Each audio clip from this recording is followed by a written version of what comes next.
Nicolás Salmerón y la libertad de enseñanza.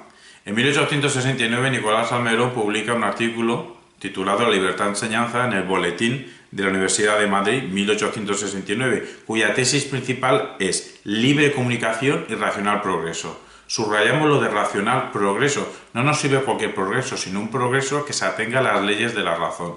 Entonces hace una contraposición. Por un lado estaría el antiguo régimen. El antiguo régimen tendría una enseñanza oficial que se caracterizaría por la estrechez de miras, se caracterizaría por un dogmatismo intolerante, se caracterizaría por la afectación escolástica. ¿Todo eso para qué? Para que haya una educación, una enseñanza, una universidad, para que la ciencia, en definitiva, que la ciencia no contradiga los errores y torpezas de las instituciones, y para que la ciencia no contradiga los dogmas del Estado. ¿Todo esto para qué? Pues para conseguir esto la universidad tiene que ser un siervo del Estado. La universidad tiene que ser como una oficina gubernamental servil de la educación teocrática. Bueno, parte de esto, Nicolás Salmerón contrapone la ciencia y nos define que la ciencia es maestra y directriz. La ciencia es maestra y dirige la vida. ¿Y cómo define la vida? Como un obrar, pero un obrar en el sentido literal de la palabra. ¿Y qué entiende por obrar? Bueno, pues obrar es ese quehacer humano que define la actividad nuestra con los fines del arte, con los fines de la ciencia. ¿Por qué?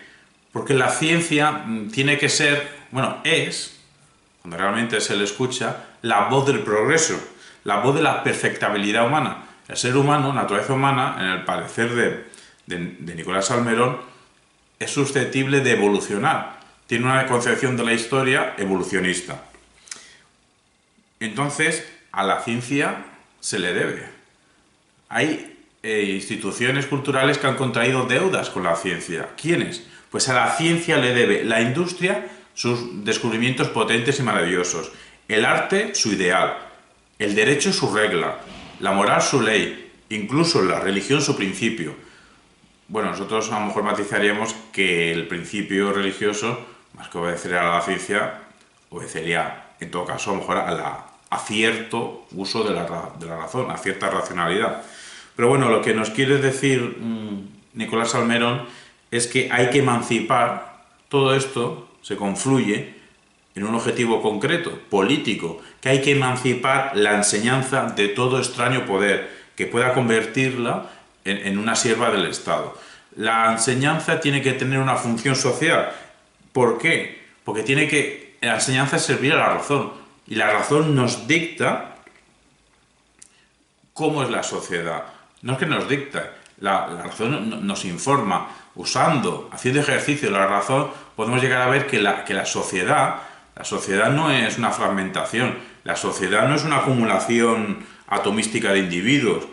Y en este contenido de Nicolás Salmerón se adelanta a las críticas actuales que podemos hacer y se han hecho a la concepción neoliberal de la economía, como si la sociedad económica fuese un flujo de deseos, de cálculos egoístas sobre lo que a cada individuo le interesa.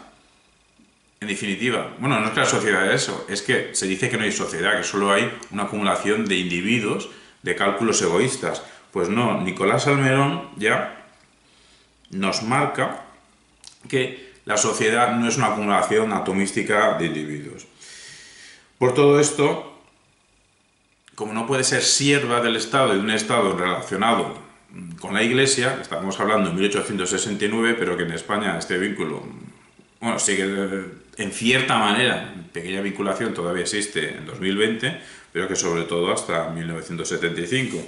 Lo que nos dice Nicolás Salmerón es que una enseñanza secularizada, ¿de quién?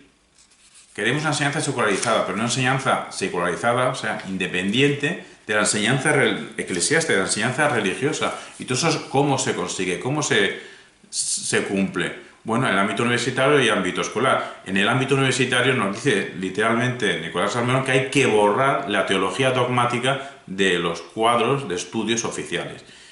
Y en los institutos de enseñanza escolares, de instrucción primaria, lo que hay que eliminar es la religión positiva. Gracias a esto, lo que podemos apostar es por la laboriosa indagación, por una relación entre profesorado y alumnado que sea recíproca, que sea animosa, y en definitiva, una educación científica. Una educación científica que para poder llevarla a cabo necesitaremos muchos institutos científicos que tengan un paraguas o que puedan recogerse bajo un gran congreso de la ciencia. De esta manera, el contenido de Nicolás Salmero en este artículo de la enseñanza, la libertad de enseñanza, termina aquí y nosotros cerramos diciendo que Nicolás Salmero sienta las bases, pone las bases para la futura institución libre de enseñanza y sienta las bases para una España laica y sabia.